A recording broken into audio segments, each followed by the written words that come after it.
Happy Friday, Nitro Gang Live, everybody. I want to welcome you all to the stream. There are people still showing up, so let me give you a quick introduction of what my plans for tonight's Nitro Gang stream are. As you could see, not only here, but also on the sickening thumbnail with the zero smile on my face that made you come here. I tried to be happy, then I looked at my broken Nitro and I was instantly upset. So I'm going to tell you the story about this Nitro X-Cellerator, then I'll tell you what's going on with that Kyosho GT2 with the Ferrari shell in the back. But for now, let me say hello to the early birds here in the stream. We got Dylan Seabird, BMR31, Big Boys Toys, who just picked up another sickening OS engine. Michael Sucha, how you doing, man? Pizza and Nitro, Just Joe. We got my buddy Texas Hill Country, Nitro Gang Queen Melissa, Joey A's, Grizzly 8720. How are you, bro? Mr. Hannah, Tara Curry, John Hensley. And I'm gonna wait for the rest of you, RC Cape Cod, Rory Holler. How you all doing? Now, guys, let me ask you all a question. If you had to pick one Nitro that you see right over here, which one would it be? You got the GT2, you got a couple on the wall, you got the Nitro X-Cellerator. Honestly, I know it's very difficult to pick one because I couldn't even do it myself. We got my good buddy Oscar Oquendo here. Sickening. Happy to see you here, bro. Tell us what you ran this week during your Nitro lunch breaks. I'm requesting you run a GT2 this week. Earl Moorhead, how you doing? He goes, fire sale. Well, maybe for you because you live in California, but bro, that's a bad joke. I feel bad about saying it. I know we got a lot of awesome viewers out there in California, maybe even in famous Laguna Beach. And I hope you guys are staying safe out there. I know some of our awesome viewers like Earl Moorhead, Compass RC. You guys are from the California area. So tell us what's going on with those wildfires. I know for a fact a Nitro did not start them. In fact, that was not a very good joke because you should never joke about tragedy. Question is, what are all the insurances going to do about it? That's going to be a FEMA application waiting to happen, you know what I'm saying? I will check it out, Earl Moorhead. He goes, guys, go to Earl Moorhead's channel. He put some real clips of the fire. We got Corey here. How you doing? I know he's worried about the Nitro Gang out there. Him and I were just talking. He goes, I hope Compass is doing good. Me too, man. Me too, man. It's good to see us caring about each other and not forgetting where this all started. And it all started in the cells of the individuals that went and got Nitros like this, just like me. We got All Aspects RC here. How you doing, man? Happy Friday. Nitrohead 1984. How are you, man? Didn't see you there earlier. He goes, yes, FEMA with their $600 checks. In fact, when my area had a massive disaster known as Hurricane Sandy, you know, not Sandy the cat after he goes on the couch. That's a hurricane as well. I want you guys to know. There's two types of hurricanes. One caused by weather phenomena and one caused by an orange cat. GeoMac, how you doing, bro? Okay, so yeah, they basically denied me. I got nothing. I had to rebuild everything. So what happened was I had to go buy sheetrock, rebuild everything. The good thing is I acquired some sheetrock skills, okay? That thing is, I only did it one time and it cost a ton of money and I didn't get any reimbursement. All right, Jimmy George, how you doing, my dude? Now, guys, I do want to point out, we got Lotus RC here building boats. All right, I do want to point out there is a very nice link in the description to this video. It is the Kyosho GT2. Now, you guys have seen this on the channel. In fact, there was a video where, I think I have a short on it. I forgot what car it was. Oh, yeah, it was an all-aluminum Savage that ran into this GT2. And the GT2 took it. It took it like a boss. In fact, you want me to find the short? We can watch the short right now. It was a sickening short on this GT2. I'll show it to you up, guys, a little bit up close. This is the current generation, but obviously not the Mercedes body, that the AMG shell that's at A-Main right now. So let me show you. I'm going to pull up the short just so we kind of have a little bit of an understanding on what a sickening Kyosho GT2 can actually do. You know, many of us thought these models were discontinued, but in fact, they are back. They are extra back. Let me go to my channel here. I want to see if we could pull up that short. Okay, GT2. It was a pretty good crash video. Oh, here it is. I call it Fast Nitro Cars Crash. One drives away. You know which one that was? I'm going to show you right now which one that was. Oh, we got Jose Velasquez. How you doing, bro? Just talking about the Kyosho in the back, but really the repair will be on this XTM Accelerator. So let me show you the GT2 for now.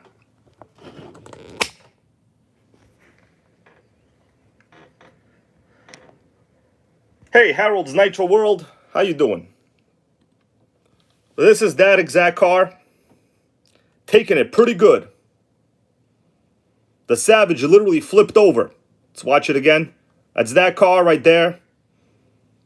Couldn't even, only RC Nitros, how you doing, man? We were all just thinking about you, making sure you're out there in sunny California, which as of late has turned into dangerous California.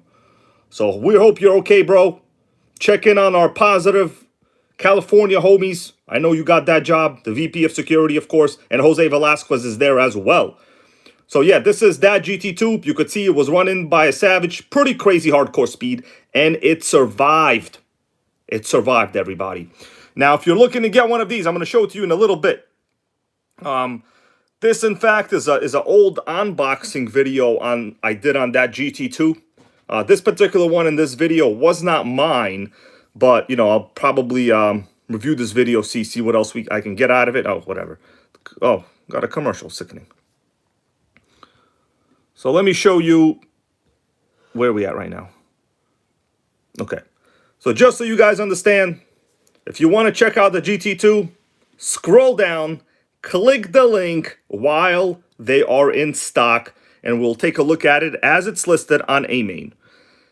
In stock, limited quantities. Now, the last time this video came out, they were sold out about 2 hours after this video. Okay, so who knows if they're back? I hope they're back. But what matters is most of us are okay. If you're tuning in from California, the fire didn't get you. And that is awesome. But get the GT2, you're gonna be happy. And now, guys, we're gonna continue in a little bit to talk about the Nitro Accelerator. Give me a second here, and we'll discuss the accelerator.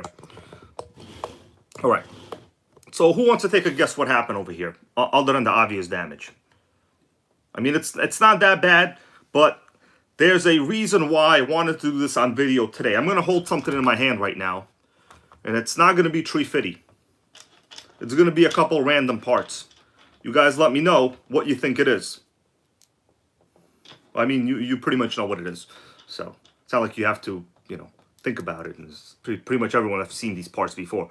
What am I holding in my hand right here? John Henson goes curb crash. So I was actually in the pursuit of the claim top speed. This particular chassis, some of you guys out there, I know you have them. They're actually, XTM is a highly underrated brand in my opinion. Unfortunately, they're really not around anymore in the Nitro segment at all.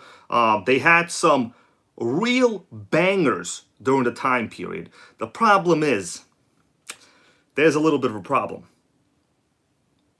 Not very standard parts, some of them. So I'm going to have to get down in hardcore and do some custom fitting over here, like a pipe fitter. So let me get to it. I see we got a couple great questions here in the chat. Then we'll get down to the repair on this XTM Nitro Accelerator, okay? Actually, SH18, sickening engine. We got a question from Helicopters. He goes, what's up, Nitro gang? Hello, man. Would you recommend the OS carb for a Traxxas 3.3? Does it bolt right in no other mods? You're talking about the OS 11K carb. So yes, the OS 11K carb, which is the slide carburetor for the 21TM and like the older 18 series engines, they are direct bolt-ins.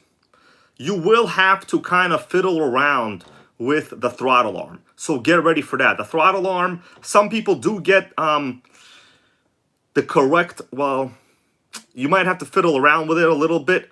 I honestly only installed like actual 21 TMs, and the linkage isn't 100% direct. Now, I know people here in the chat could probably help you out with that, but the 3.3 with the 11K carb is a terrific engine. In fact, I would honestly say that the 11K carb upgrade on the 3.3 will likely perform better than the 21 TM. The 21 TM, yes, it's a larger displacement engine. It has more off-the-line power. But the RPM, guys, I don't know, we could talk about it here in the chat. The RPM is with the 3.3. As we all know, 3.3s are quite awesome, you know. So Harold's Nitro World goes, I like my OS 18 TM in my Revo. I have an 18 TM, and you are correct, bro. In fact, no, mine was a TZ. They're very good. But 3.3 with an OS carb is very good for, you know, not having to switch other engines, let's say. All right, my dude. So as I said, GT2, I'm going to offer you up 2 possible choices right now.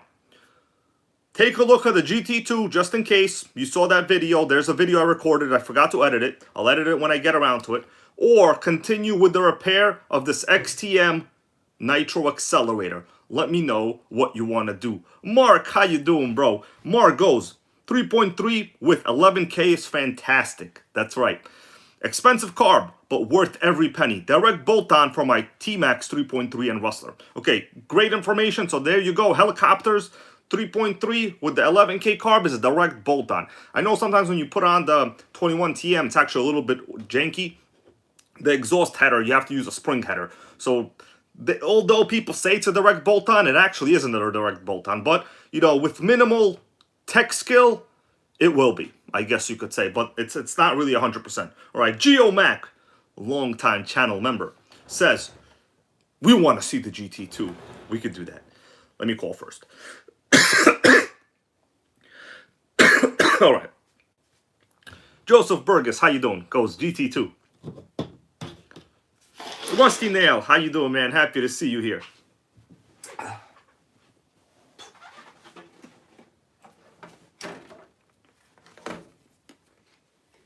So this is the pretty sickeningly rare Ferrari GT2. Don't worry too much about the body shells. This one, of course, it has some road rash. This is the one I just showed you in the short from a while ago that an aluminum Savage ran into at pretty much high speeds while accelerating. It's Rickety Rack. How you doing, bro? Happy Friday Nitro. Just over here talking about Kyoshos, you know. And it survived. It didn't flip. Nothing broke. The body was already beat up. I bought it obviously used. So it's not the best looking shell, but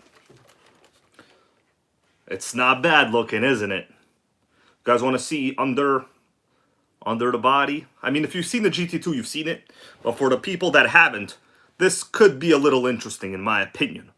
So who here, give me a hell yeah if you want to see under the shell of the sickening GT2. And the reason I brought this out is because I am hoping, Michael Graham, how you doing?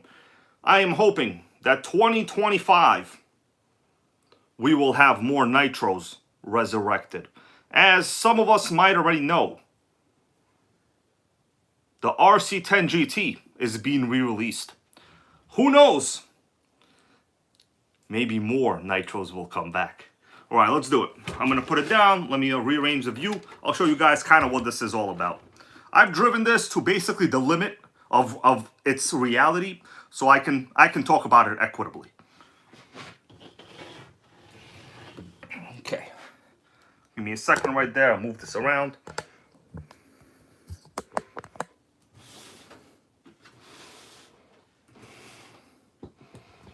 Yo, Melissa, you want to change the lights a little?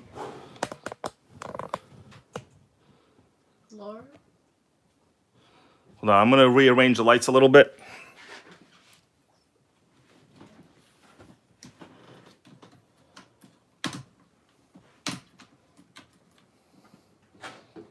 Here we go.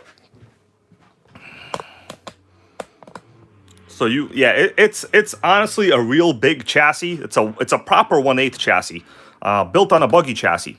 So BMR 31 goes, have I ordered it yet? No, bro. I am still accumulating Nitro Gang money.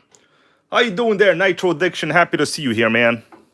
Nitro Addiction spent a lot of time this week rebuilding Team Associated engines. It was quite entertaining. If you guys want to see a proper couple of Team Associated vintage Nitro engines for, let's say, something like an MGT, Nitro Addiction here, he's got your order. And his order includes very well-made fries, unlike most McDonald's that I go to. They piss me off. Yo, Melissa, you have a picture of that food that pissed me off last time? I'm just curious. All right. You don't think so? You gotta have pictures of food that pisses us off, Melissa. All right, let's take over the body. It's I just want to say the GT2 with the Mercedes body is actually larger than this. This car in real life isn't that big in terms of the shell. Okay.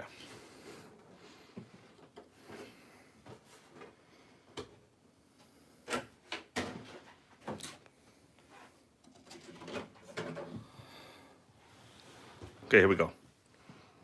So top-down view, it's essentially a buggy chassis with a proper 2-speed trans. Now mine, some people get upgraded Metal Gears. I've honestly driven this thing real hard. I mean, you guys saw that short. It survived, no problem.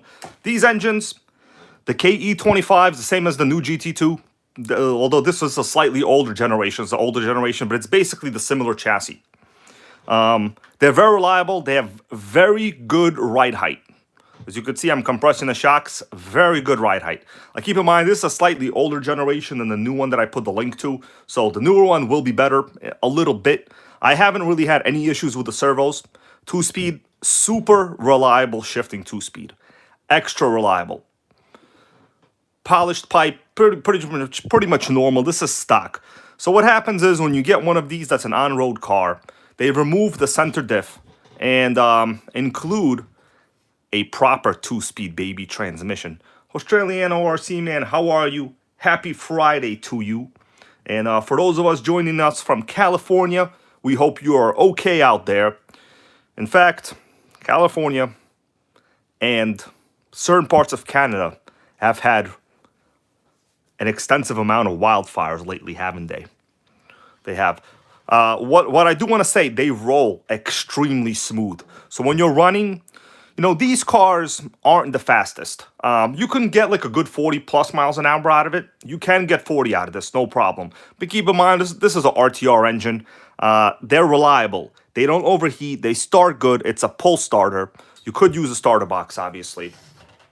This ain't gonna be like, you know, like a kit that you build or something like that. But on the chassis, it's obviously a buggy style chassis. Very usable, large foam bumper. This is what you want. This is what you want. You want to join the bumper gang. Okay, that's what you want. Hardware, oh, this particular one, it's a lot of Phillips screws, but really, it won't matter. So Just Joe with the Hawkeye, of course, he goes, is the drive shaft bent? And bro, I appreciate your Hawkeye-ness. The drive shaft is very bent.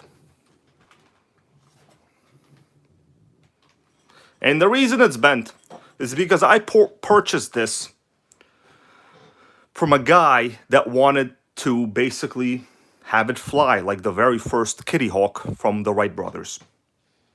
You guys appreciate that trivia? Could I get a hell yeah for Hybrid Nose trivia? I want you guys to know, if we ever go on a cruise together, Melissa and I like to go on cruises, I win the trivia competitions. Okay? I'm out there in the bars winning the trivia competitions. Nobody takes me down. So let me show you the other side of it. Now, I just lifted it by the center. Do you guys see how well balanced it is? Oh, very well balanced.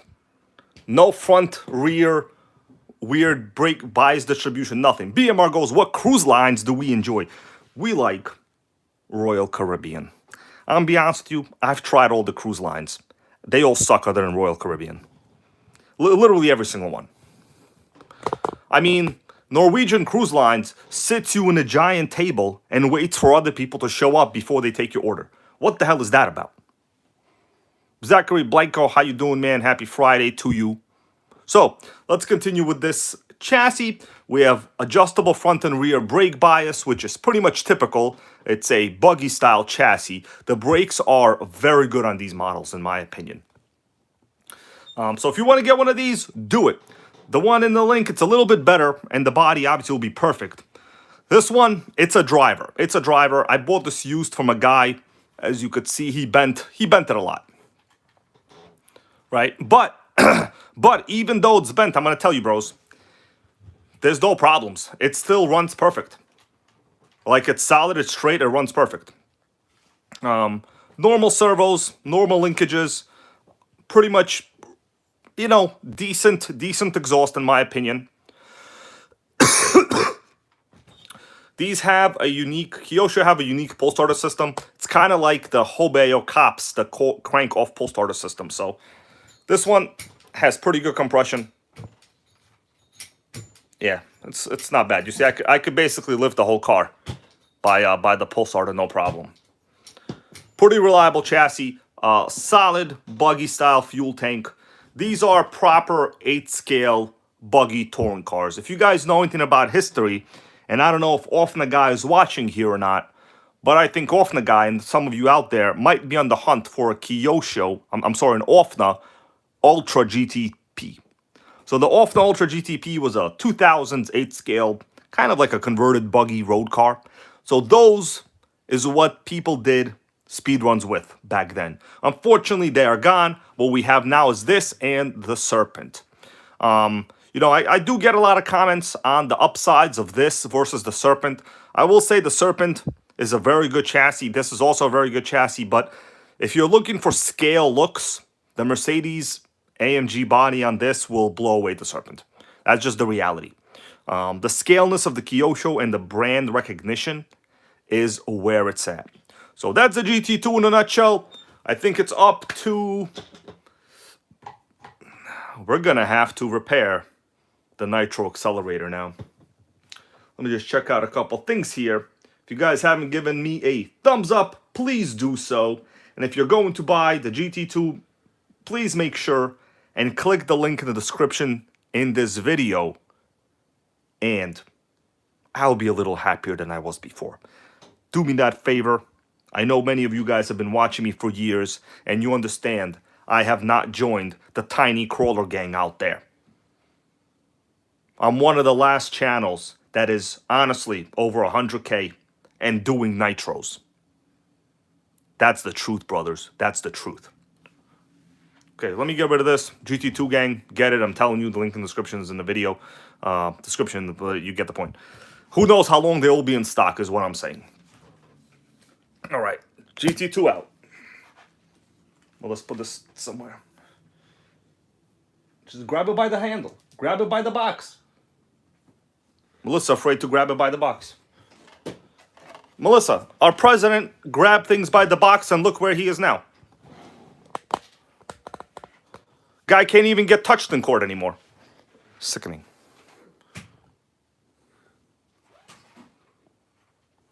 All right. We're on to the Nitro X-Cellerator. So, this is an old one. I've had this one for quite some time. You guys might have seen a couple of videos on it already. It actually is one of my favorites. They are very quick. This one is very, very original, including the original messed up tires. But you know what? The bearings are good. They only make a small amount of noise.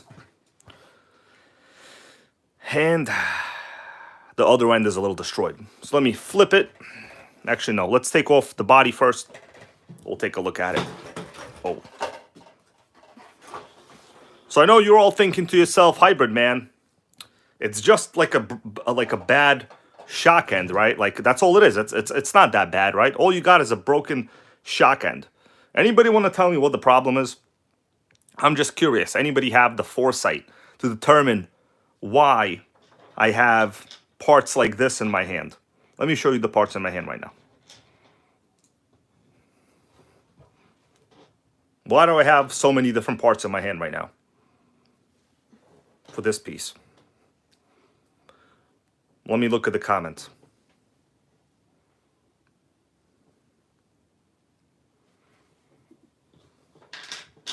Zachary Blanco goes, hanging out with the best Nitro gang out there. Kyosho, one of my favorite. Yes, Kyosho has been in the Nitro segment since the 80s. Okay, let me before we continue that, let me take the body off. I'm gonna take a viewer question. The question comes to us from longtime viewer Michael Sucha. He goes, "Yo, Hebreed." I'm kidding. I made fun of myself there for you, man. I got a problem with my T-Max 3.3. It runs good, but 1.5 tanks and the glow plug burns out. Okay, so the question is, how come the glow plug seems to go bad after only a small amount of fuel? So generally, that results from running too hot, which is a symptom of being too lean. Now, Michael Sucha, bro, did you temperature check your engine? Tell us what temps you are hitting. Benjamin Martinez and iFly65 and Savage Rob, Richard Miller, welcome to the show. So, Michael Sucha, about what temperature do you think you are at? Generally, killing glow plugs is a result of extremely richness, in which case your car probably wouldn't even move because it would be so rich, or being too lean, meaning it's running hot. I would recommend you richen it up about a half a turn. Make sure it still runs and see if you are able to run more fuel in it. You guys in the stream here, let me know if that is good advice. We got Max Settings. How are you, Max Settings? Max Settings goes, Hybrid, what are your thoughts on GS racing engines? They sell them cheap on eBay. So I've bought a couple of them over the years. They're pretty much very good engines. So the GS racing engines are really no different than this particular XTM engine. They're actually identical specs. They're all SH18s. In my opinion, they're all SH18s. And SH is a fine engine. It's not a race quality engine or nothing like that, but it's a fine engine for the money, is what I'll say. Okay, Michael Sucha goes, about 200 degrees he's running. Okay, my other question to you. Are you seeing like a good amount of oil coming out of the exhaust? And are you seeing, let's say, I mean, there could be a lot of factors, right? You could be running cool, but your idle could still be too high. Who knows? There could be a lot of factors. Bro, what I recommend you do, if you want to send like a clip or put it in the Nitro Gang group, I'll take a look at it. You know, I really would need like a good understanding of how the motor is running.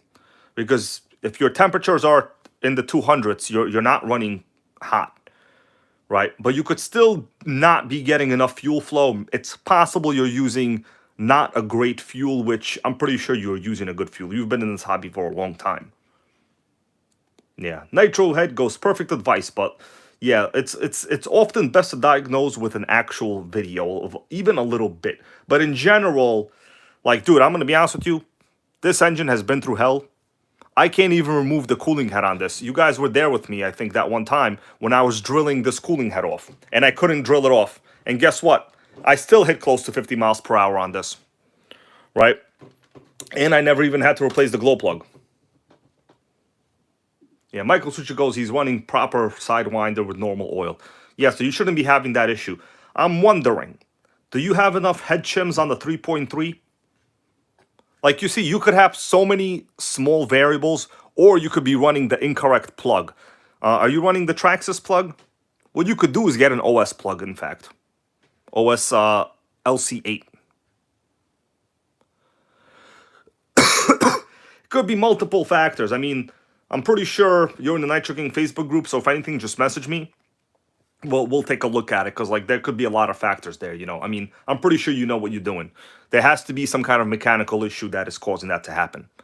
It could really be something as small as not having a gasket, well, all of the gaskets rather, or an incorrect glow plug. It could happen. But honestly, even like the cheap HSP glow plugs, they'll still last like at least half a gallon. So you're not supposed to be, you know, going through glow plugs every other tank. That's not supposed to happen. All right. Anyway, let us continue.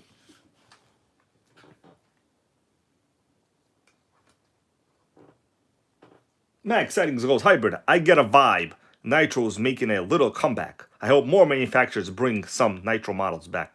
So do I, man. So do I.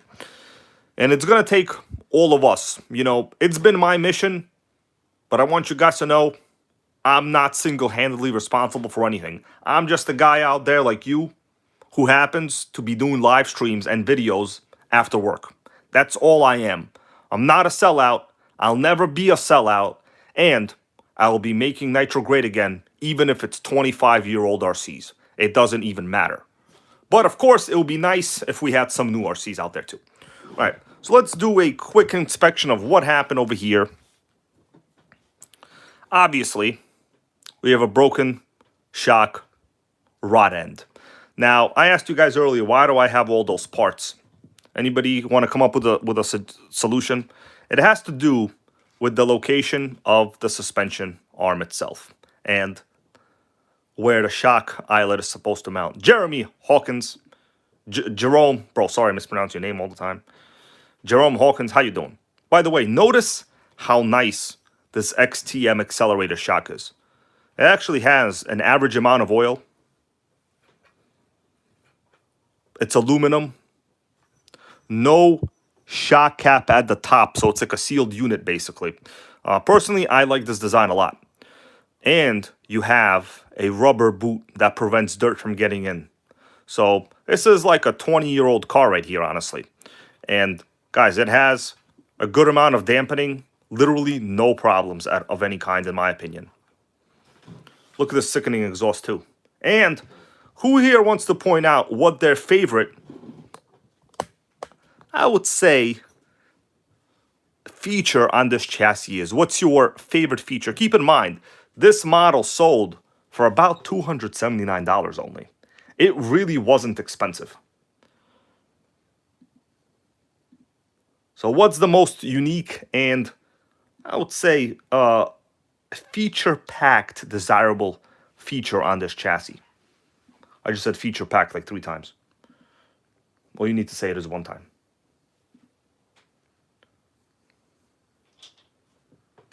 So, most, I would say, significantly advantageous feature of this chassis. How you doing there? We got OG's Nitro RC. How are you, man? I'm looking at, I'm going to say the pipe and the rear exhaust.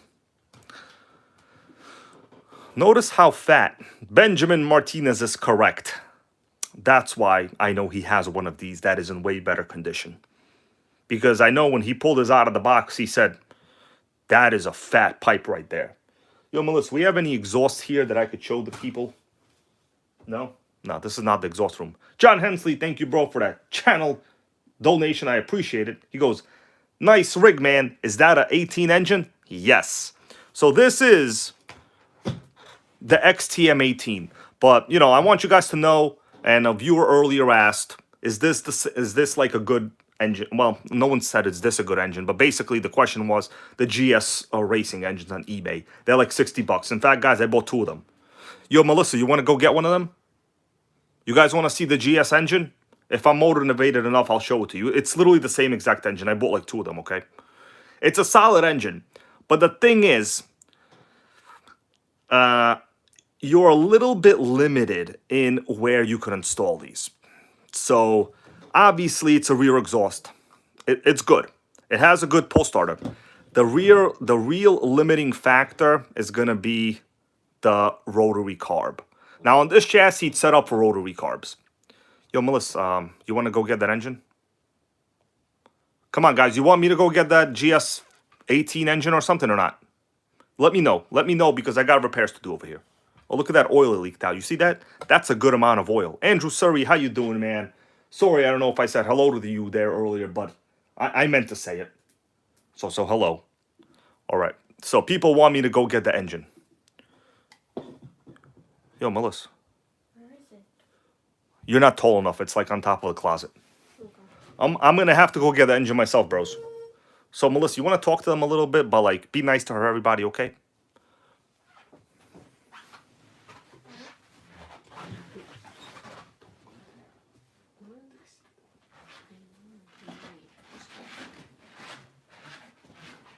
What's up, you guys? How's everyone's day?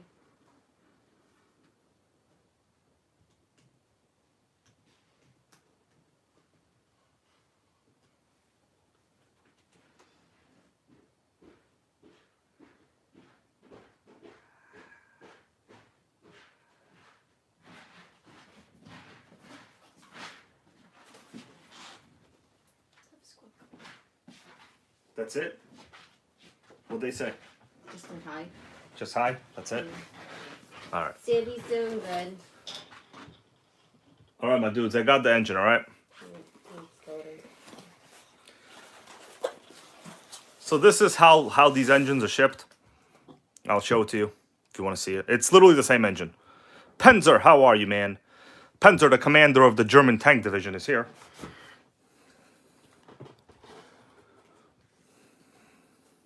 Let me back this up. I'll show you guys.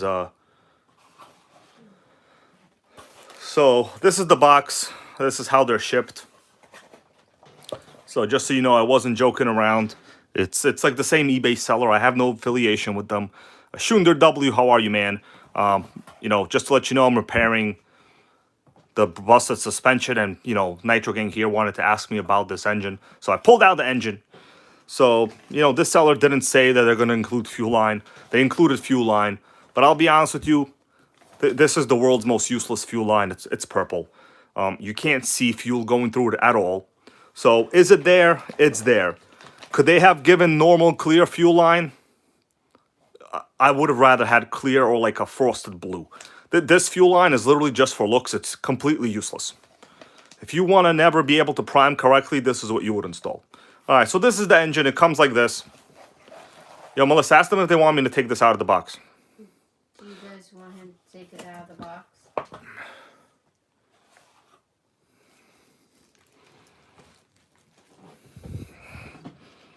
So my opinion is this accelerator, it's basically an SH18. This is also the same exact engine. Monty Kriska, how are you, man? All right, so never opened before.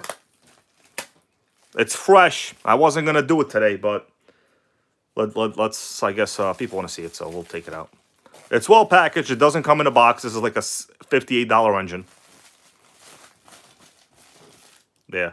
Just Joe goes, yeah, I only use that for, yeah, this colorful fuel line. It's good for exhaust line. Yeah, that is a good comment there, actually. For exhaust line, you don't need to see anything, so you could use that fuel line for exhaust, but, all right. People tell me to take it out.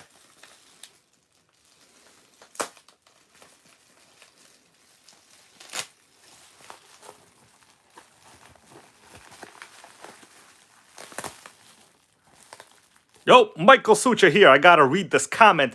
I am freaking happy, bro. We were able to help Michael Sucha out. He goes, hit the like button, bros. He's a genius. It is missing one head shim.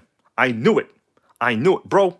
Michael Sucha, I am happy we were able to help you out. You see, problem solving, diagnosis, and having a good brain that isn't rotted from a lifetime use of narcotics and alcohol abuse is good.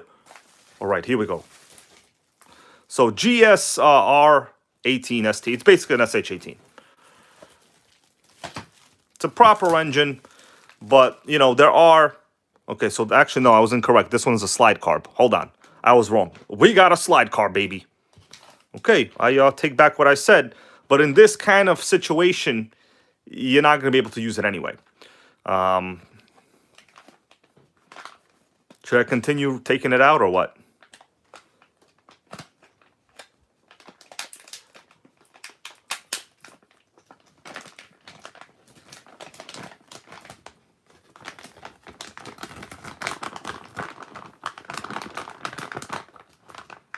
All right, so here's the engine. Yeah, they wrapped it real good. They left the box out, but it's fine. So GS18, you could see it's literally almost an identical cooling head. Just it might have a couple more, a little more volume, I think, in the head. We have a slide carb. It's a pretty narrow carb, so kind of old school style opening here. What else could I see? We have a pretty small exhaust port with a gasket, a typical, you know, pull-starter assembly. I wouldn't say it's a high-end or anything. Here we have a slide carb with... Ben goes, why am I not wearing white gloves? I mean, this is like a $58 engine, you know. The most important thing is we have a slide carb. We have a 2-needle carburetor. A low-speed needle, high-speed needle, idle set screw. And it's a metal body carb, so that's good. You know, for the price, you could see the Venturi is pretty small, which is fairly typical for this price point. I would say the factory idle setting is perfect, but pretty small Venturi in general. I bought this for, honestly, don't know what I was going to put this in. My plan was for this, but then when I got it, this is a slide carb. So it's going to be a little bit of a situation. Don't particularly like the fuel inlet here. It's a plastic fuel inlet. The outside is brass, which is good. Andrew Surrey wants to know, what is this going in? I am not totally convinced yet, bro. The slightly bad thing, they do not come with glow plugs, right? So you could see right there, no glow plug. See, I'm going to move the piston a little bit. It's kind of at the top over there. This is brand new. I mean, it's a cheaper engine. All right, so it's not seized or anything. It seems to work. There we go. Looks fine. This might not be terrible in like a Traxxas product, in fact, because you essentially have all of the requirements you need to put this in a Traxxas. You have the pilot shaft, you have the rear exhaust, you have a normal pull starter, so you don't have to mess with the electric start. RPM Nitro, how are you, man? What else? The carb is it's a different size than the Traxxas carbs. But I think once the linkage is hooked up, it really won't matter. You'll just adjust the linkage, right? Because since this Venturi is actually far smaller, you will have to compensate for the throw on the radio. You understand what I'm saying? But overall, for the price, this is like a $58 engine. I didn't really want to talk about it until people asked, but it's not bad. You'll need a glow plug, which figured this will bring this up to a $65 engine. You know, maybe 70. Who cares? But it's not bad for the money, really. I don't know yet what this is going to go into. I bought it as a project for maybe a Traxxas. But the problem is with the Traxxas, right? Once again, you're going to have to come up with a spring header design. So, unfortunately, the biggest limiting factors on some of these engine upgrades are like, what header are you going to use? That's kind of the problem. I mean, you can rig up anything, right? But like, will it be good? Gary, how are you? James Simmerl, happy Friday to you, bro. Just taking a look at this GS Racing engine. It seems very good quality. The most important thing is they are ABC engines, which mean they will last quite a while. All right, Melissa, can you pack this thing back up?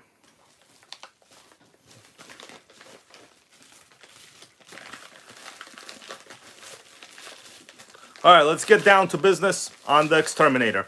I got to do some machining work.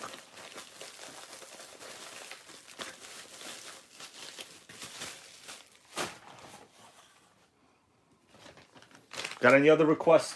Because I'll tell you this. I got it all. Don't be surprised. Pretty sure anything you say, I'll be able to pull it out. Pretty sure. Not 100%, but pretty sure.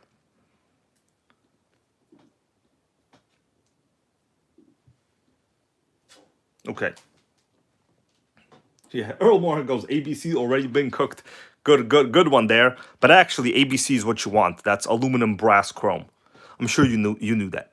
But good joke, bro. Good joke. I can always count on you. BMW drivers have a unique sense of humor, you know. Okay. So let me get down to the front of this chassis. So the question is, it really isn't that big of a deal. All that happened is there was a small crash and the shock end busted itself, right? So you would essentially put this back. The problem is I'm missing the little ball. It's not called a ball. It's called I think it's called a shock eyelet that goes in the shock eyelet insert or something. This is the Traxxas part. Anybody want to tell me what the main problem with this is? I'm going to show you right now, actually. And it's going to be something that is kind of surprising, in my opinion. Well, I shouldn't say surprising, but unexpected. So take a look at this right here. This is where the eyelet would normally go. And I'm going to show you what it actually looks like. Hold on a second.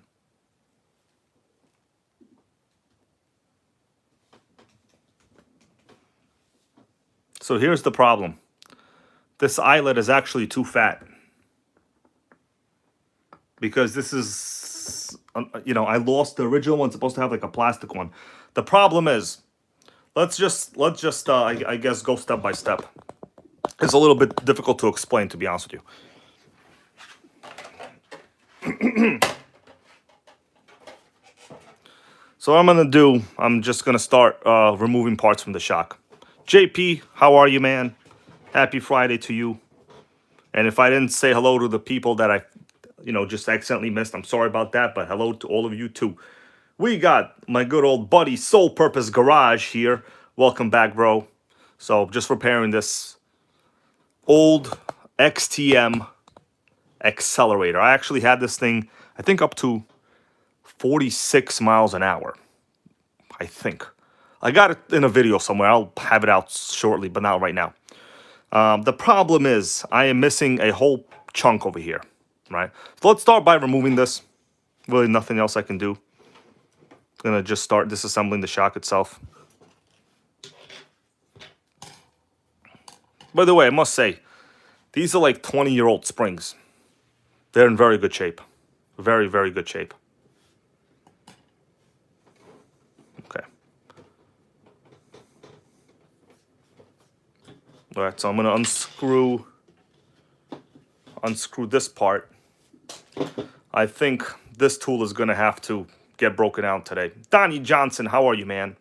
Donnie Johnson wants to know, what is the fastest nitro I have? I would have to say it would be the Jado. You mean like RTR type of RCs or something? I would have to say it's probably the Jado. All right, let's undo the shock rod end. I know this seems like a very simple repair, but we're going to run into a problem. I've already forecasted it like the weather.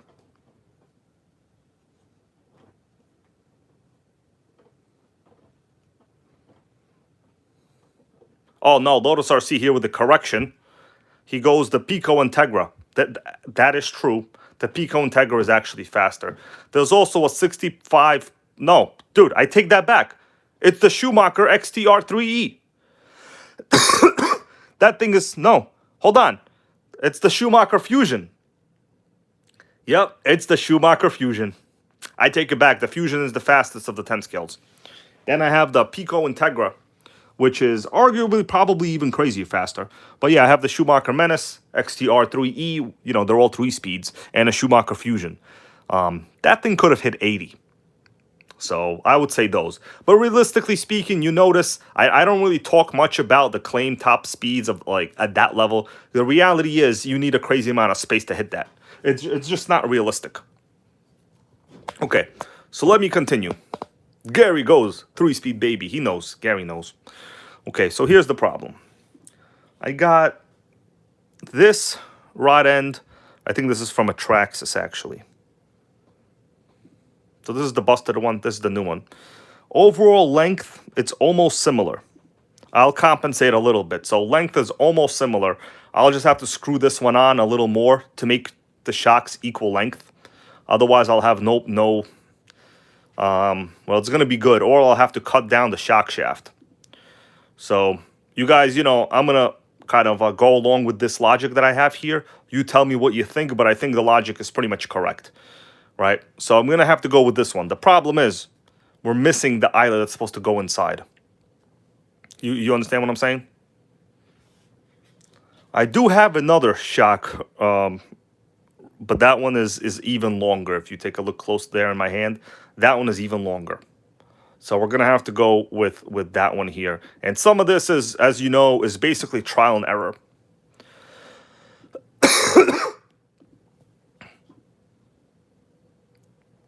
Yeah, it's rickety raggo, swap both ends.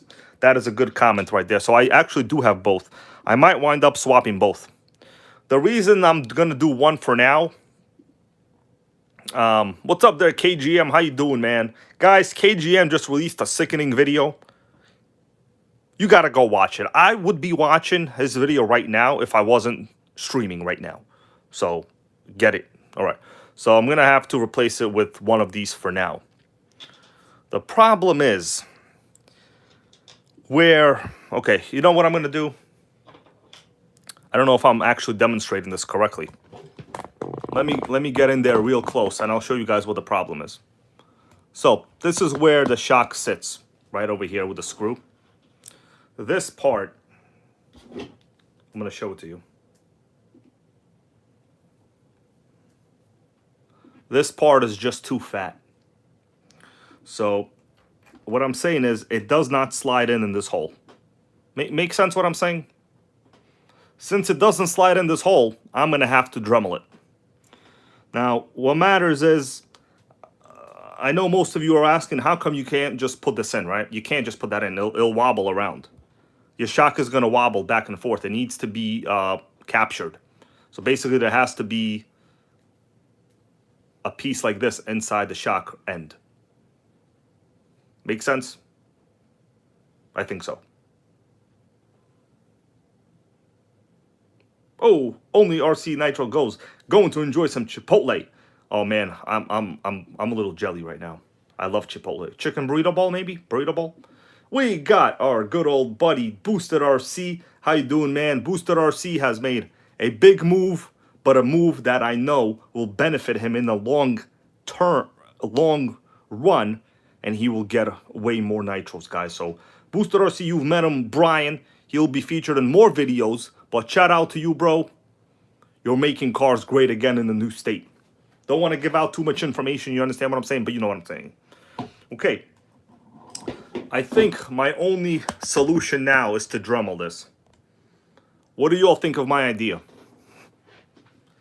I think I have no choice. I have to Dremel it.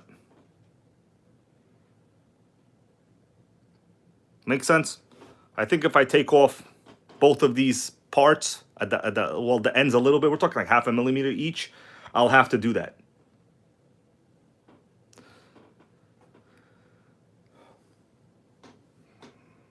Okay. So let's I'm gonna start doing that.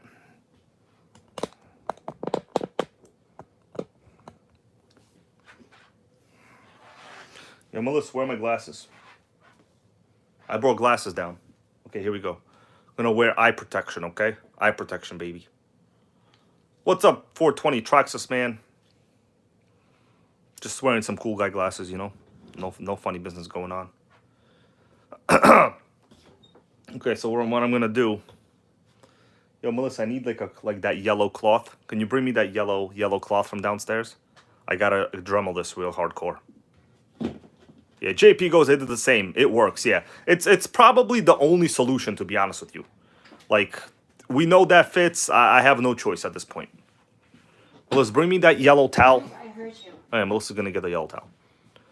I'm over here wearing glasses. I can barely see the screen. Gary wants to know, what is the wheel hub size?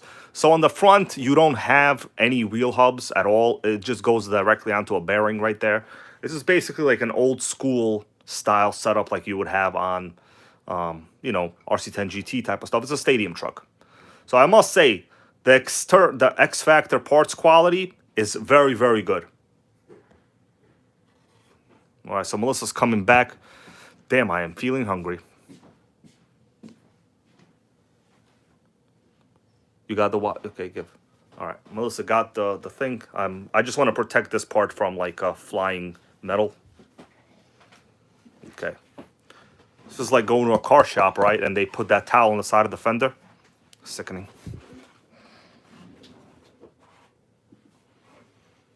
All right. So I'm gonna Dremel it as much as I think it needs to be done, and then we'll check it.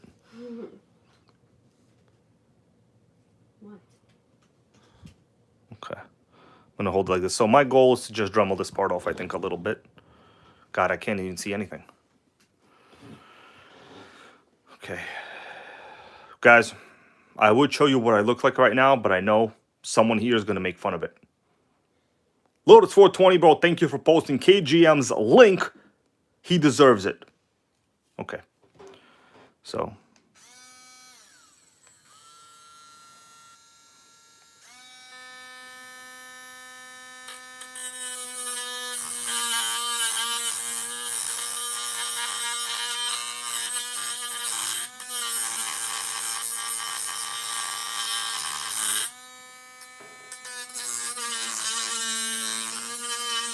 This is like some kind of hardened piece over here, actually. It's not that easy to Dremel.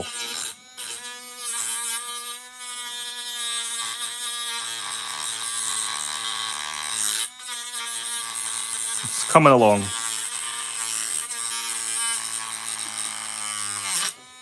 It doesn't have to be pretty, it just has to fit.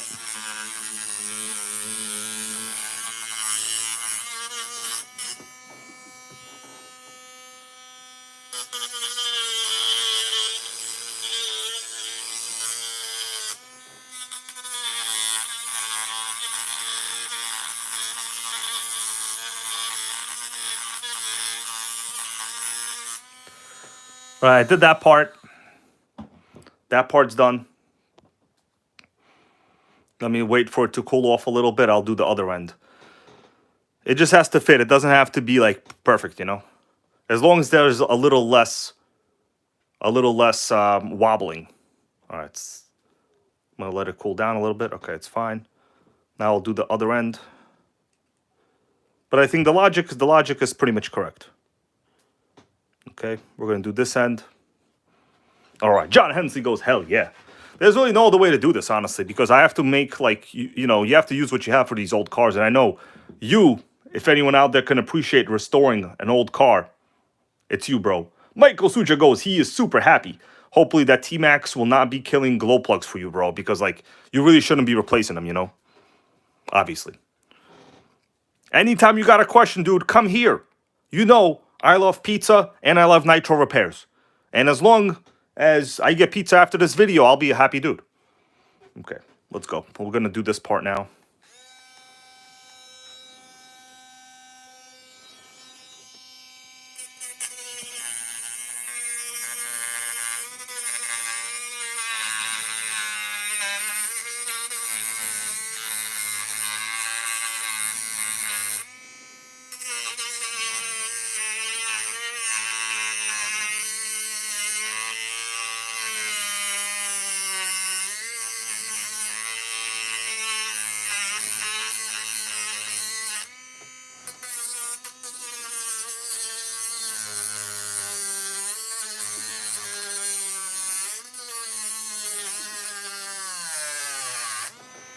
I think that should be fine. It doesn't have to be perfect.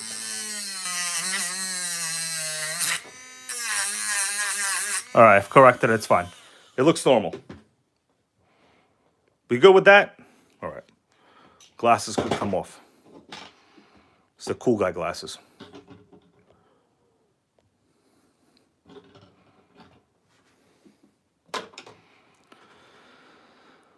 All right. So let's I pretty much know what I did here. If I have to double it on the other side, I'll do it. Kyle G, how are you, man? I am it's okay, you're a little late, but bro, it's, you know, we all on our own thing, you know. So, basically cutting down this shock eyelet so I could insert it into this old XTM Accelerator. The reason is we don't have enough space there for the shock end to go into. So let me remove this screw. And I noticed this thing is actually SAE, which is really odd. This is not like a 2mm or a 3mm thing. It's SAE. Sickening.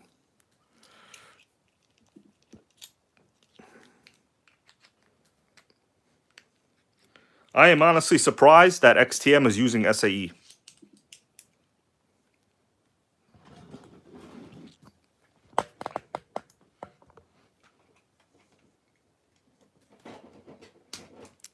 You would think XTM thought they were Team Associated, right? We all know Associated uses all SAE hardware, which is way annoying.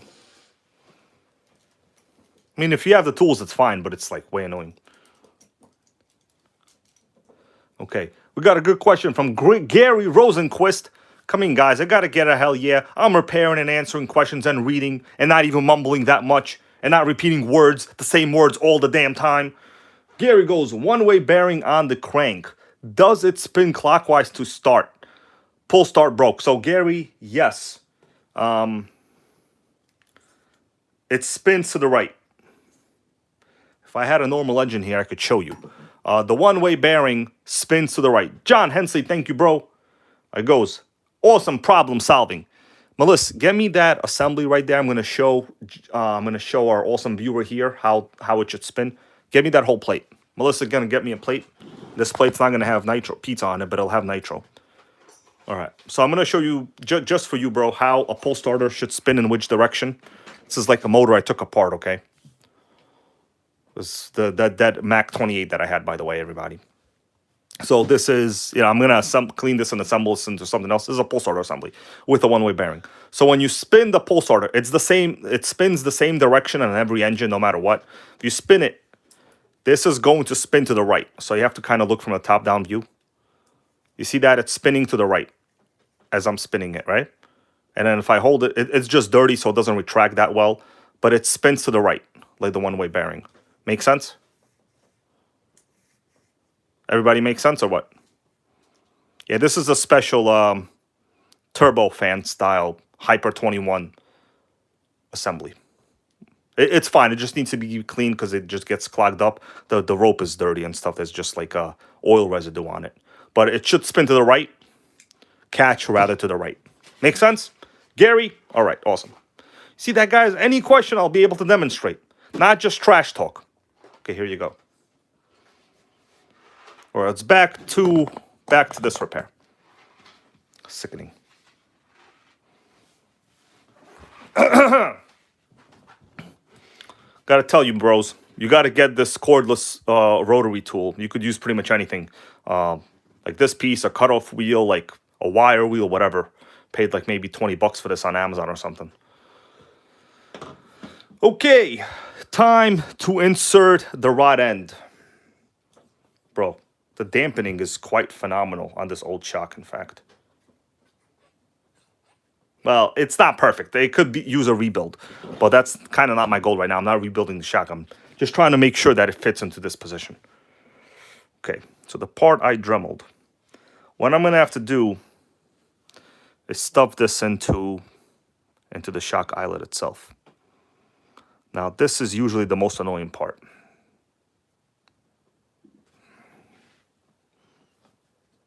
Yo, Melissa, where's my... Oh, right here. Okay, I'm going to have to stuff this in.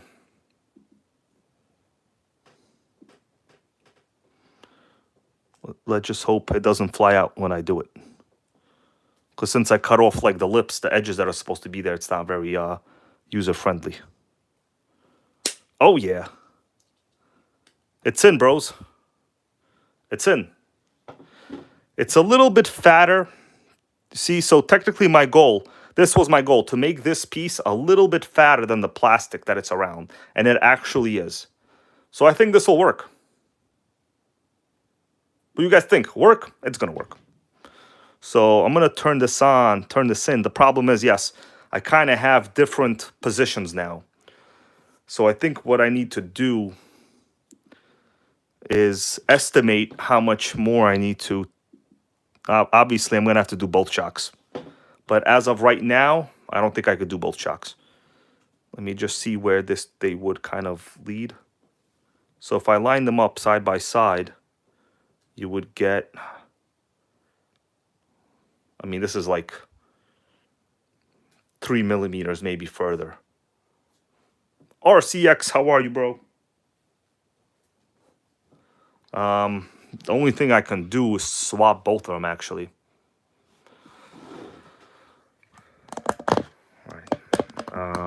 I'm just going to turn it in right now, and I'll see how it is when I assemble the shock. So far, it seems to be okay. Pinker, RC, how are you, man? Welcome to the stream. I am doing some on-the-fly repairs right now, you could say, to a pretty rare XTM chassis, in fact. Pretty rare.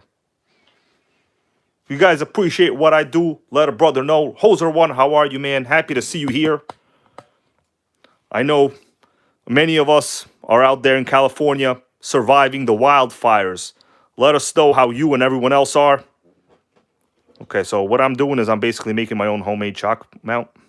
Well, it's not a shock mount. It's a shock rod end. I think to compensate, I'll just turn it in a lot more. Oh, I need better pliers. It's spinning in the shaft right there. Sickening. It's spinning in the shaft. All right, Orange County is good. Man, I miss Orange County. Especially the mall. You guys watch that movie? What's it called? Remember that movie with Jamie Kennedy? The OC? No, that was a stupid movie. But with Jamie Kennedy, the comedian, he hit up. It was Malibu. It was called Malibu. Malibu's Most Wanted. Now that was a sick movie right there. Malibu's Most Wanted. So I gotta keep turning this in, but it's spinning in my hand. Richard Miller, thank you, bro.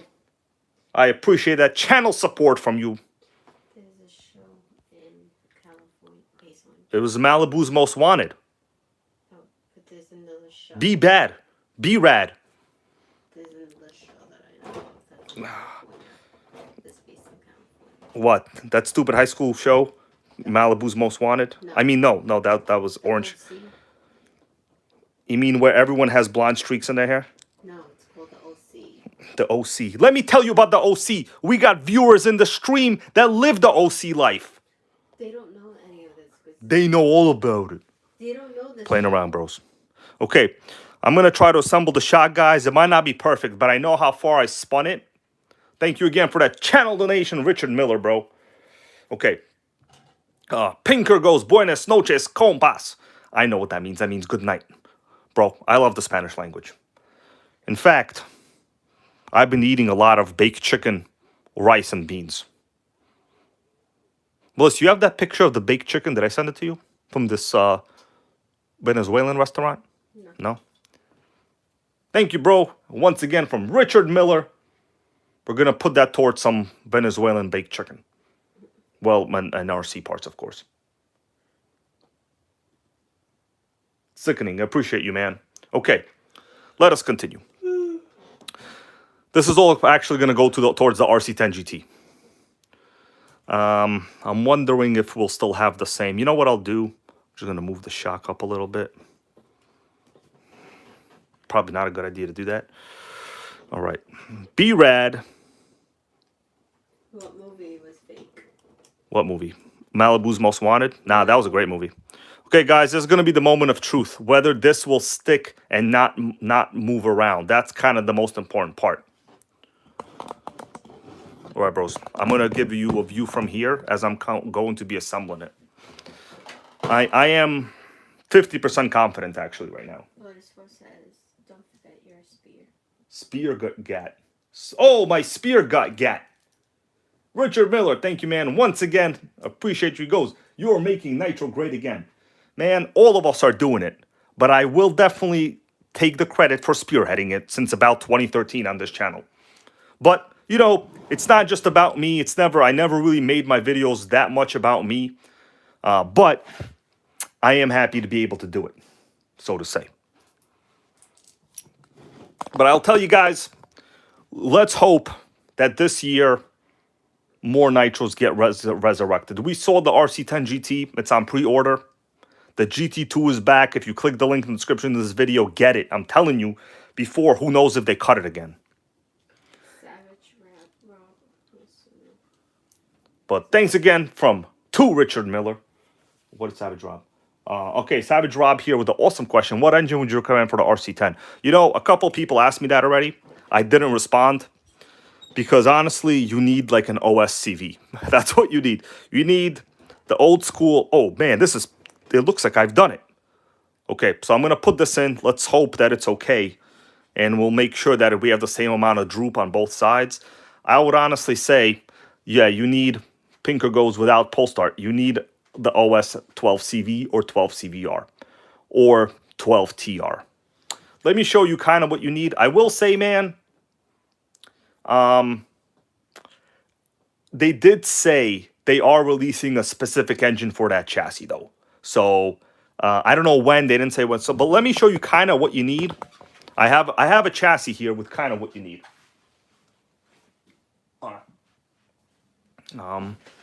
Let me see. Earl Moorhead goes, I found Hybrid looking for a cooking channel, frying eggs. Well, that's quite funny because I actually have 2 of those videos.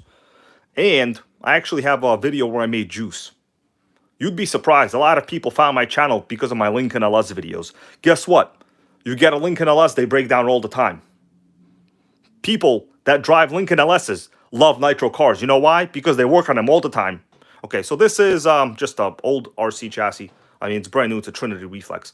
But for the RC10 GT, you will essentially need exactly this style of engine. You will need this style of engine. This is a OS12 TR Outlaw. Let me give you a little up closer look. OS12 TR Outlaw. But like, it doesn't particularly matter that it's not this one. This is a very high-end one. You'll probably never be able to find this one. This is super rare. The factors that you need rear exhaust. You need a sealed back plate like this, meaning no pull starter. And you need a slide carb. Those are the main things you need, right? And unfortunately, there just aren't a lot of engines today that are sold at all that have these factors, like at all. Like even the GS18 I showed, that won't work because it's a pull start, right? There is an SH12 on A main that will work. But if you can get, oh, thank you for that, bro. Pizza Nitro goes, loving that Trinity. Yeah, this is a really nice one. I'm just missing the exhaust, unfortunately.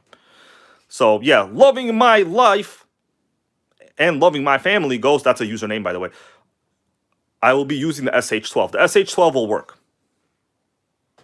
Oh, no, JP, bro, my bad. Yeah, good correction from JP over there. Yeah, you need the rotary carb. Sorry about that.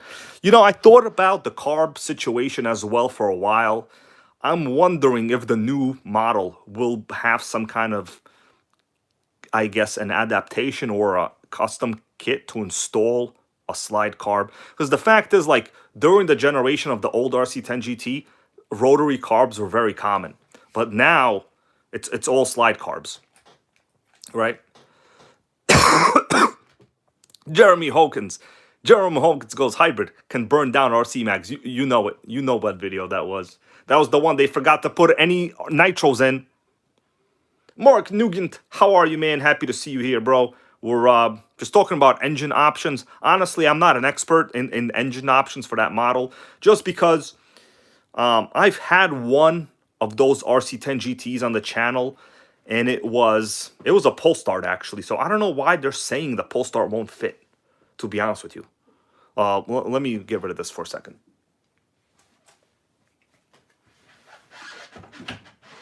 Let me find this old video I had, guys. I'm going to continue with this, okay? I honestly don't know why they're saying the pull start won't fit. Because I'm telling you, I had the old school RC10 GT on this channel. It was a Nitro, and it was a pull start with a 15 CVX.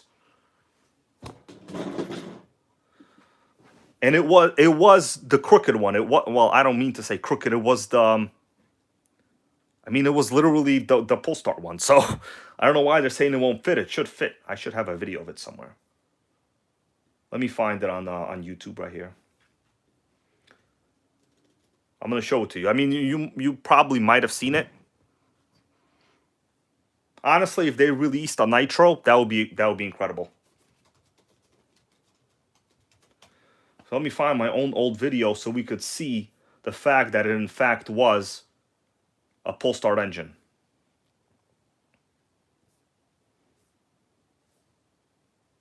And it was the older style chassis. It wasn't the new chassis. All right, so let me load it up. Give me a second. Jason Swin goes, the motor mount is too low. It's possible, but I mean, I had it on this channel. That one wasn't mine. I was doing a restoration for a friend of mine. So I had to give it back. I don't have that particular model to reference anymore. Okay, so let me just kind of show you what I'm talking about. So right here. This, let me go back to this video. This is me starting it. So this is me a while ago talking about, that's the RC10 GT I'm talking about. So check it out. That's the same chassis that we're going to get in the new one. Obviously, it's not gold, but it's the same exact first generation tub chassis. And in this one, like the pull starter is just sticking out. So I think the guy maybe cut the chassis. I'm not sure because I already got it kind of installed. But let's just see what else I was saying.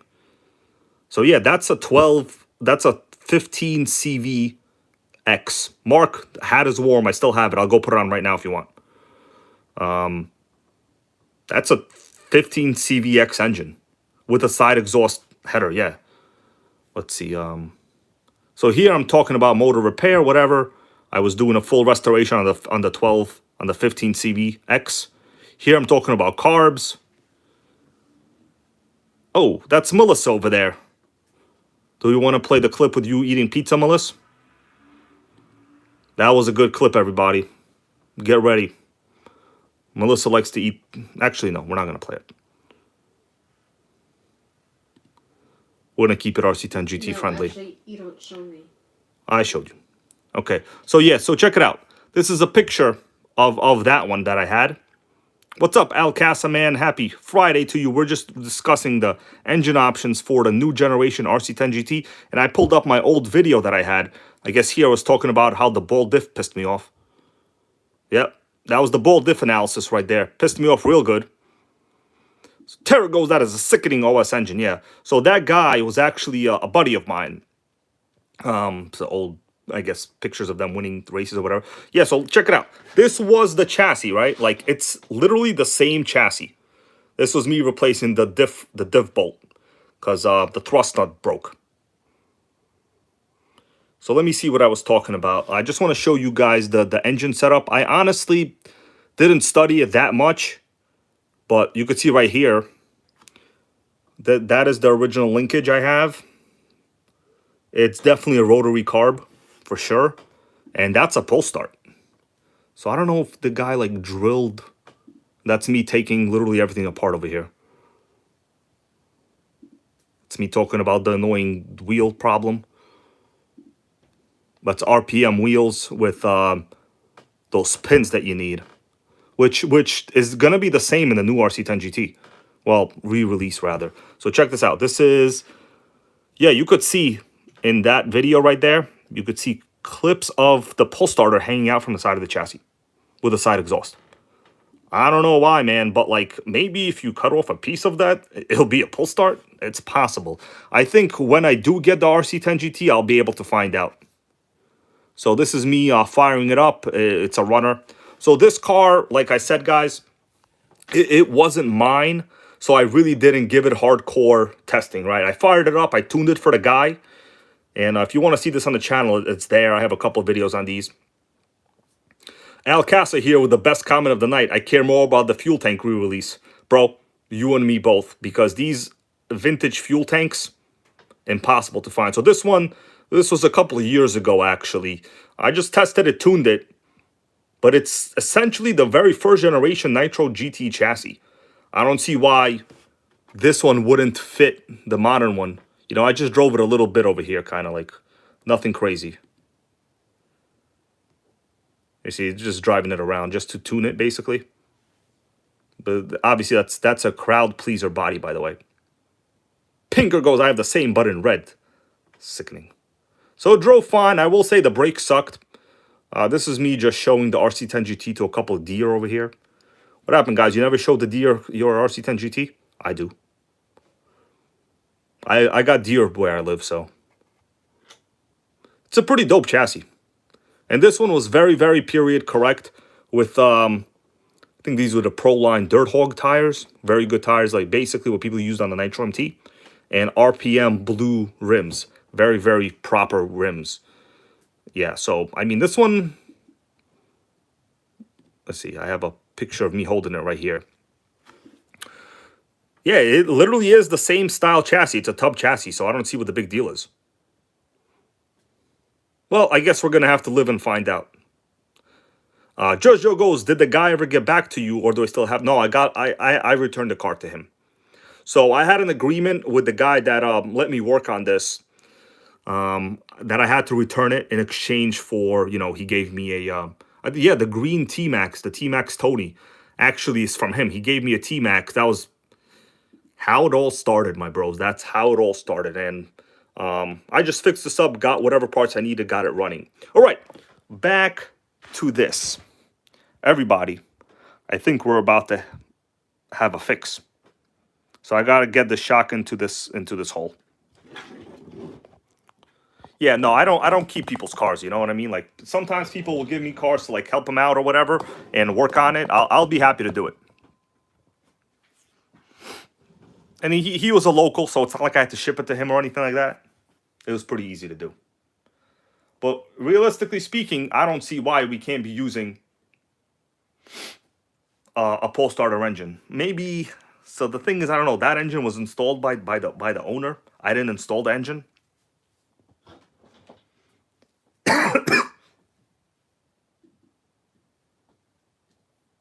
All right, we're back. All right, guys. Let me just refresh the stream here a little bit on my end. If you can, please give me a sickening thumbs up. Hell yeah. There's not that many. I don't ask for much, but that is one of those things. Okay, let me stick this in there. Let's see how this goes. Because I want to beat the manufacturer's claim top speed on this. Thank you guys for supporting the channel today, watching, chatting, being positive. Listen, where did I put the tool? It's right here.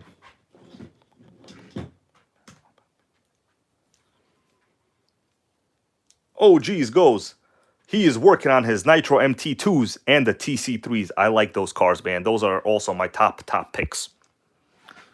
MT2s, I say, they're a little addicting. You know what I mean? They're fun to work on. Lucas Dolcup, how are you doing? No, Just Joe, it was that exact RC10 GT. He answered me like a while, you know, I had this car, the guy's car for like a year. You know, he was a busy guy. He wasn't like trying to like communicate every day, you know? All right. I mean, the thing is, you know, I was just kind of keeping it. I wasn't trying to like kill it or nothing like that. Dude, I don't know if this is going to go in. This might not be the same position. Oh, I see the problem. Do you guys understand? We just ran into a problem. I see. Oh my goodness. Oh my goodness. I see a problem right now. It's worse than I thought. It's worse than I thought. I'm going to have to show you what I'm talking about right now. I didn't think this would be the case. I'm going to zoom in on these parts, bros. Pinker, everybody. Look at the suspension arms. I see why I'm not able to get this in there. These are not the right suspension arms. Notice this shock mounts on top over here. This shock mounts on the bottom. Well, that's why it freaking broke, because it was extra stress on it probably. So unless I like really stick it in there, it's not going to work. So that's probably why it didn't fit in the first place. This suspension arm is actually supposed to be this suspension arm. It's supposed to be, it's not the right one. It's not the correct side suspension arm. Sickening. So I thought it was upside down. Savage Drop goes, is it upside down? Yeah, OGs goes, yeah, they're both right side suspension arms, pretty much. Damn it, that's why it explains it. If I flipped it, it would be, no, these do not look like they're flippable. They're not symmetrical. Let me go from the top down, I'll show you what I mean. They're definitely not the same. So this is where a sway bar would get installed, and this part is actually fatter than that in the back. So if I flipped it, it wouldn't fit. Damn it, yeah. Someone definitely tried to make it work. I mean, I can make it work too, but I don't think it'll work with this part, to be honest with you now. Melissa, can you believe what just happened? I mean, Melissa can barely believe it.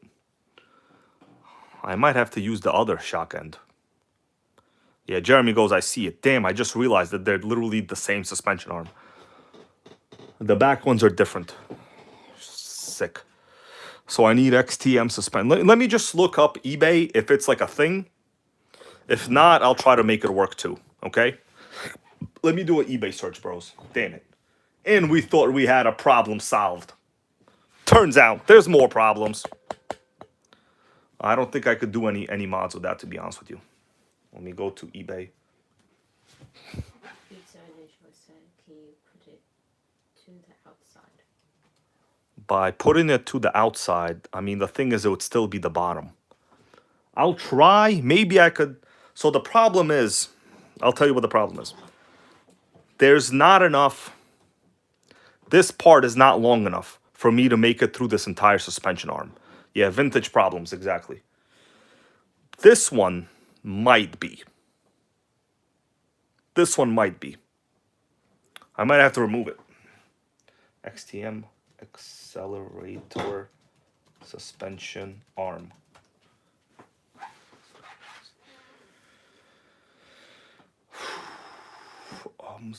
XTM Racing, I would need the part number. They're not really... Okay, so the rod end itself is wrong, that's why. Not only that, but the suspension arms are different. XTM electric arms, rear arm lower. So I found the rear ones. They're like $15 total. Upper arm front. All right, yeah, I could... So we got a comment here to drill a new hole. The thing is, it's kind of tight, bro.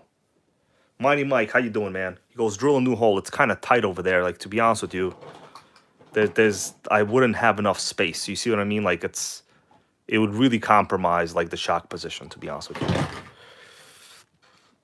I mean, maybe on top here I would be able to. If worst case scenario, I might drill one on that side, close to that side. But then my geometry is going to be a little bit off. But, you know, we're talking about a couple millimeters here, really. Let me see what I can think. Yeah, it's going to be a weak point if I do that. Ideally, I would want to just stuff it in there somehow.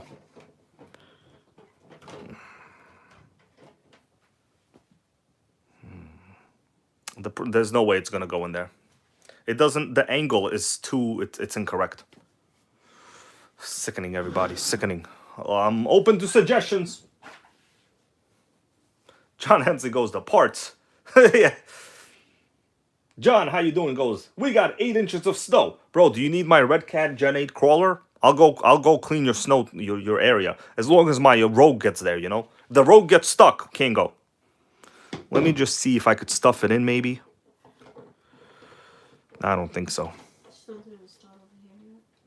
The what, Melissa? Let me see if I could stuff it in. Pinker, there's no 3D part files for this. This is like a pretty rare model, you know. I mean, it's not like an RS4. There's some parts for an RS4, but that's about it. Let me see if I could stuff it in there. If not, I might be able to. So okay, so the actual thing is, I need this part to be longer. That way it would have more of an offset. Damn it.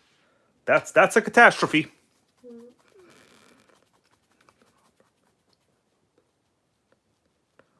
John Hensley goes, maybe move it up. I don't think I can.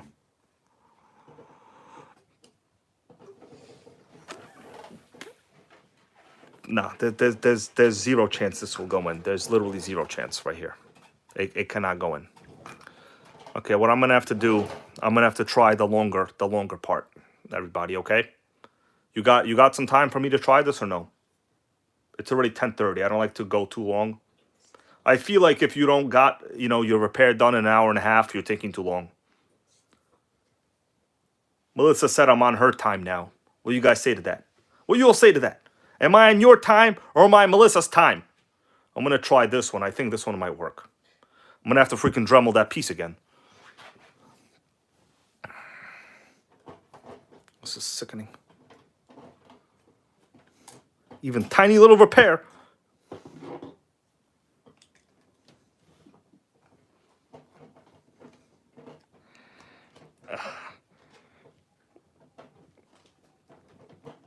Pizza Nitro goes, just put 4 tech arms on it. Yeah, right? Sole Purpose Garage goes, today he got plenty of time. So I'm going to try the other one. Yeah, Michael Such is on your side, Melissa. His T-Max is going to be a runner now, you know, so he happy. Okay. Damn it, I spent all this time getting this thing in there. I could probably pop it out. I'm going to try to pop this thing out. The thing is, when you drill it like this, there's pretty much no way to pop it out. Unless I push it out really hardcore. Oh, I got it, baby. Check it out. I got it. All right, so I'm going to stuff this one in here.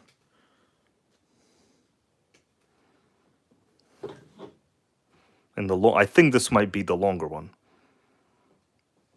You know, a lot of this repair is obviously trial and error. Okay, we got it. What I'm going to do now, I'm just going to see if it actually fits in before I put it on the shock.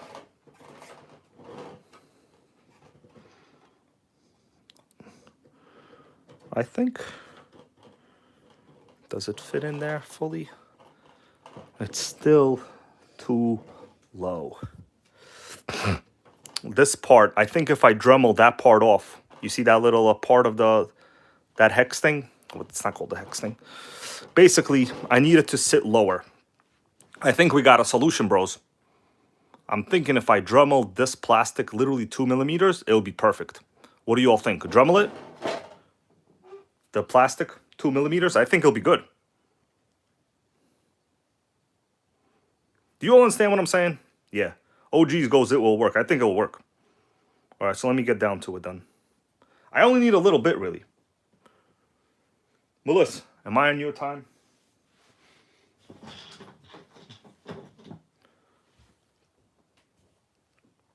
Okay.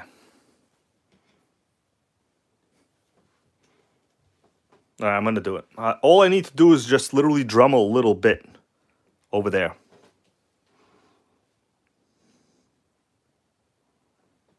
No, there's no way I can hold it like that. I have to do this. All right, bros. Wish me luck. I need my glasses.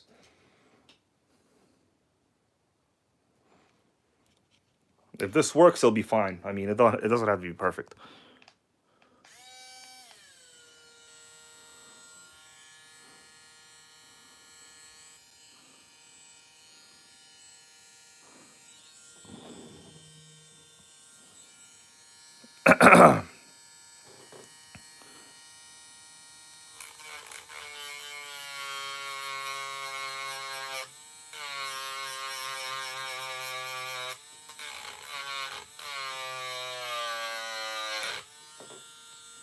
Getting there. Getting there, guys. Getting there.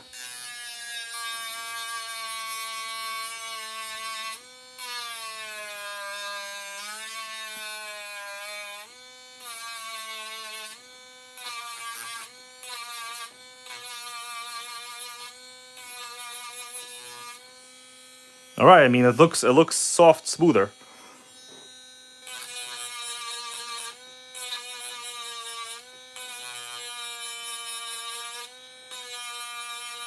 All right.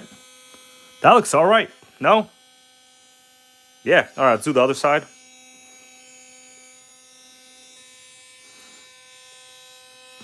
All right. Let's do this side. I think it might fit, bros. Let's hope it works.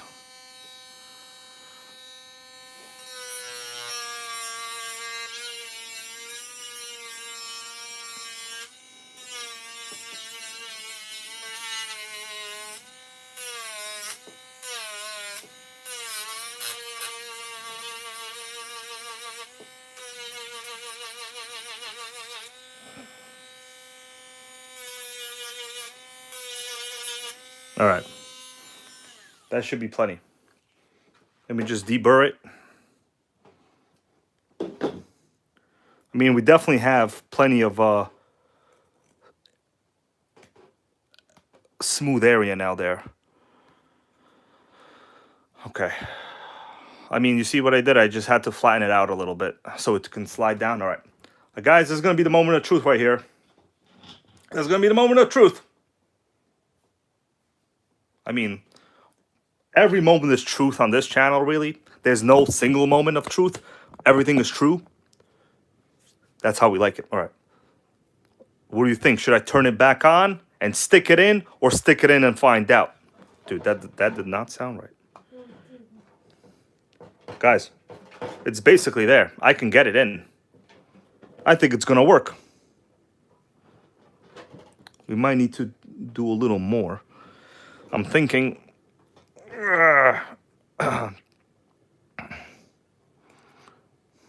maybe clean these parts up a little bit. Or just jam it in there. What do you think? Jam it in there? I think it'll work if I just jam it in there. Uncle BGA, man, happy to have you here. I'm getting real creative over here, bro. I think I will just jam it in there. Let me see. It might work, to be honest with you. It's close. I think with pliers, I'll be able to jam it in.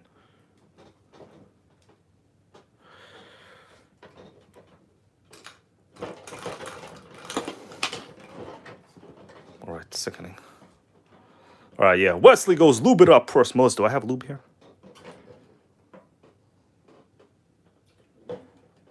I have some of that grease downstairs. You know that blue grease I have, the track power grease? It's on the table. Can you please get it? Thank you, boo. It's the little grease container. Okay. We're going in.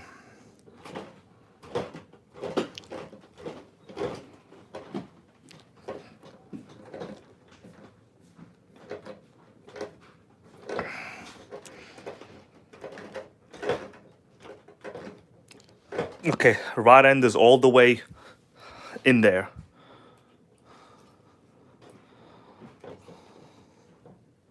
There's going to be another final moment of truth. Damn it. Oh, no, okay, we're good. All right, I was worried that this wasn't the same fit. All right, so collectively, it should be going in. Let's find out. Wesley Jones goes, I bought a HPI RS4 because of you, bro. Congratulations. Tell us which model, what engine, do you got compression? Because, Wesley, man, when we hear that people got RS4s, we want to know all about them. All right, this is going to be going down right now. Melissa, it's going down. We're going to use MIP drivers to give it a little boost.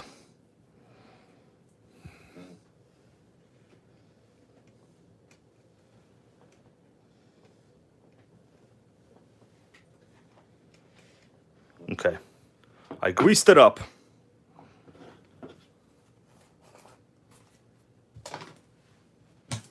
Let's get ready to jam it in there, everybody.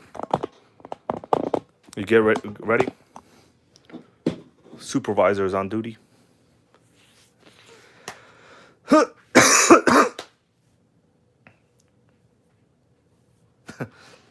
All right. The screw is here. What I need is something really thin to align it. Okay, I got something thin. Hold on. All right. Let's see.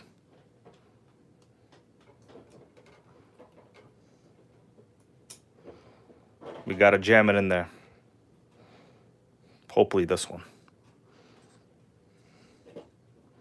Although it's also incorrect, it really doesn't matter. Okay. You know what? I might have to use the second hole. Let me just see. Okay, well, I got this through. Guys, I think we might have ourselves a winner. I'll just have to adjust it. It's jammed in there really hardcore. We might have a winner. Let me see if this screws in. Move this body. All right, we might have a winner. Okay, it's in the hole. It's in the hole. It's not exactly symmetrical, but it's gonna be, I'll just adjust it. Let's face it, it wasn't symmetrical before either. Okay. Check that out, bros. Yeah, it's not symmetrical at all. What I'm gonna do, I'm gonna have to adjust. You could see my left is lower than the right. I'm gonna have to adjust the left to match the right.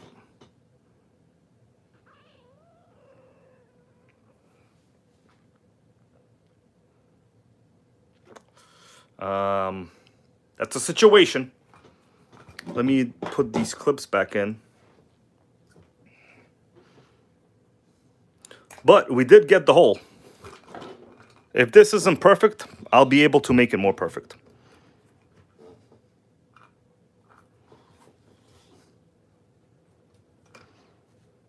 Hold on a second. Where's the other turnbuckle? Damn, where the other turnbuckle is gone. It must have popped off. The other turnbuckle is gone. Sick. I'm gonna have to find another turnbuckle now. Melissa, we got a problem.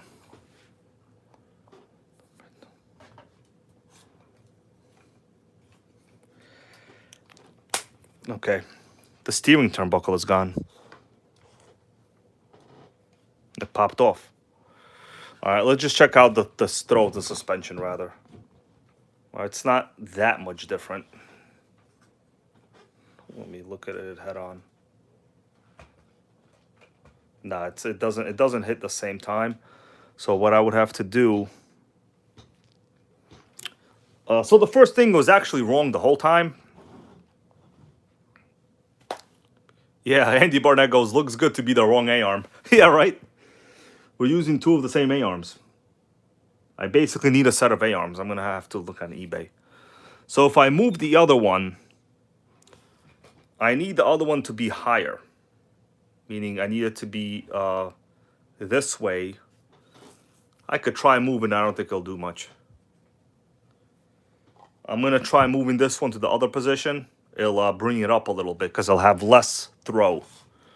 I also still have some adjustments here. I mean, you know, it's not going to be 100% perfect until I get another suspension part. Plus, I'm missing the damn turnbuckle. It must have fallen off. Let me move this one to the next position. This is not what I thought would happen. Gary Falk, how you doing, man? Gary Falk wants to know, is there an aftermarket body that can work for the XTM? It's not going to be good, bro. I would say you can make a JATO body fit. Let me see. Let me see for you. By aftermarket, I don't know. The thing is, I really don't mess around with a lot of bodies. I'm going to test for you to see if you can make a JATO body fit. No, it's not really the same engine cut. It's not really the same. I mean, it looks like it fits overall, right? That's a JATO on this chassis. But in the back, the body post, unless you get like extensions, they're not going to come up this far. Like, it's not going to work. So, maybe a Nitro Rustler. They're basically all stadium trucks. Yeah, even Lotus goes, maybe a Nitro Rustler. Maybe.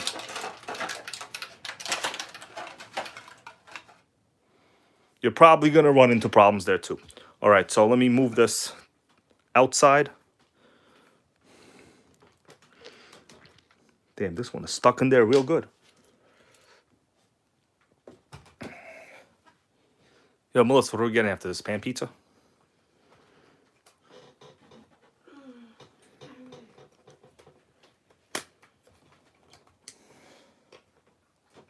MCD. What? MCD. Melissa said MCD. You guys know what that is? It's an acronym. Damn, this suspension, this whole thing is jammed. I can't really remove it. I'll have to get creative too. Ugh. Doesn't come out even with a screw out.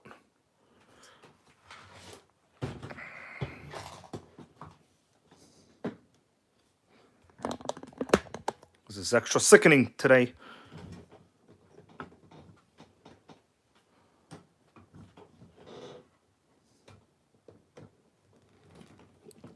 Ugh. Can't even move it.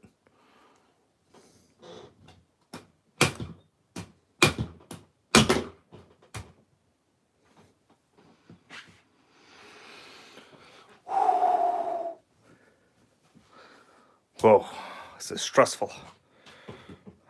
Yeah, front tires suck. But you know what? They hit top speed and didn't explode.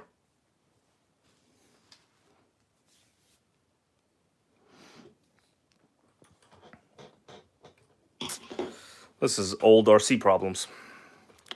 The reason is this brand doesn't really use... It's not built like how it really should be in terms of like using metal eyelets. That's why I'm having this problem right now.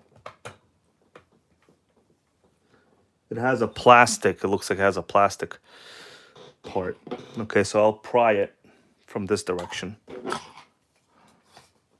Damn, this is extra, more work than I thought for like basic repair. Okay. Okay, I got it out. So we could take a look at what this eyelet should look like. Right, so it's much thinner. No, it appears to be metal. This appears to be metal. This appears to be metal. Big Boys Toys goes, should I build my Mugen Seiki MTX5? I think you should, man.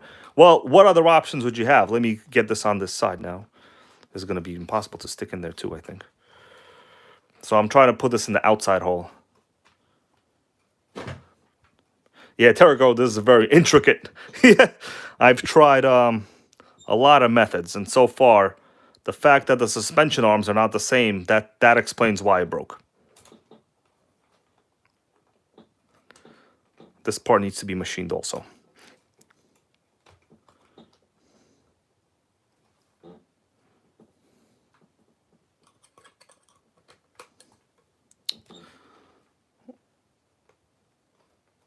Normally these are supposed to like slide in easily. It's probably because the parts are old. That's why it's just not sliding. That's why I'm having a hard time just getting it in there. Oh yeah, we made it. We made it, everybody. Let me just align it.